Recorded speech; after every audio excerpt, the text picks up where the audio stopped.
राधे राधे दोस्तों, मैं रंजना कालराज भक्ति चैनल से रंजना कालरा आपका अपने चैनल पर स्वागत करती हूँ। कार्तिक का महीना भगवान विष्णु को समर्पित है। कार्तिक मास में ही भगवान विष्णु 4 माह सोने के बाद जागते हैं। कार्तिक मास में यदि आपने व्रत रखा है तो कार्तिक मास के आखिरी दिन व्रत का उद्यापन करने से व्यक्ति को पापों से मुक्ति मिल जाती है।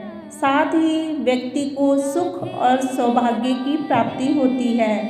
कार्तिक मास का महीना भगवान विष्णु को समर्पित है। कार्तिक मास 27 नवंबर सोमवार के दिन समाप्त होने जा रहा है। कार्तिक महीने में स्नान, दान और उपवास करने का अधिक महत्व है। कार्तिक मास के आखिरी दिन पूरे विधि विधान के साथ उद्यापन करने से व्रत का पूरा फल मिलता है। ओम भगवते वासुदेवाय नमः।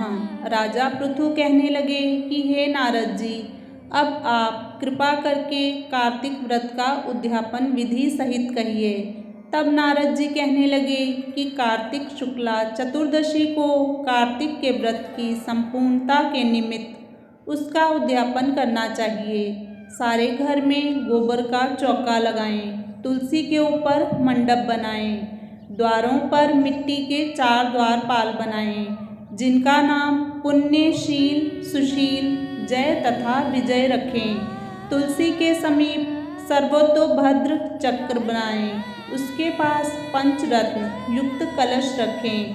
श्री लक्ष्मी नारायण की सोने की मूर्ति बनाएं।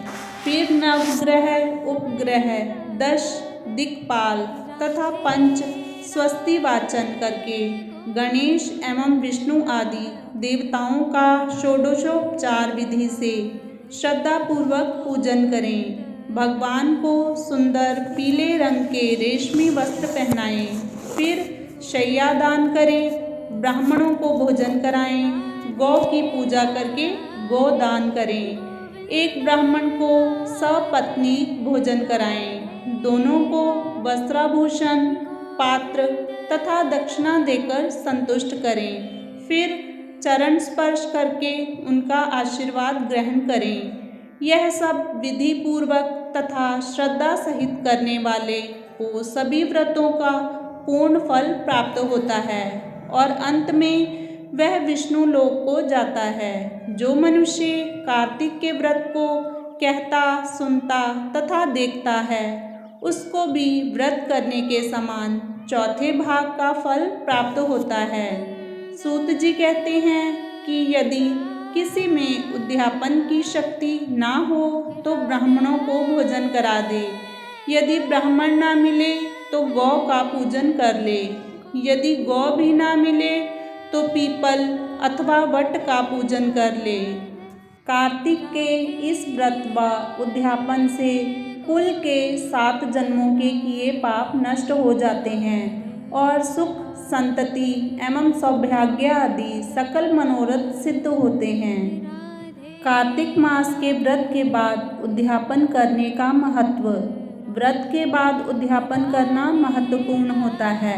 उद्यापन के बगैर व्रत का फल प्राप्त नहीं होता। व्रत का समय पूरा होने के बाद जो अंतिम पूजा या अंतिम व्रत होता है उसे उद्यापन कहा जाता है। लोग व्रत तो कर लेते हैं, लेकिन कई बार जानकारी के अभाव या समय अभाव के कारण व्रत का उद्यापन नहीं करते। इसी कारण उन्हें व्रत का फल प्राप्त नहीं होता और व्रत निष्फल हो जाता है। इसलिए बहुत ज़रूरी है कि व्रत के पूरा होने के बाद उसका उद्यापन किया जाए। आप योग्य ब्राह्मण या किसी पुरोहित के द्वारा उद्यापन करवा सकते हैं। यदि पूजा पाठ व्रत में कोई गलती हुई हो या फिर किसी कारण कोई व्रत छूट गया हो तो इन व्रतों की पूर्णता के लिए उद्यापन किया जाता है। इसलिए आप जो भी व्रत करें उस व्रत का उद्यापन करना अत्यंत अनिवार्य होता है। उद्यापन का अर्थ।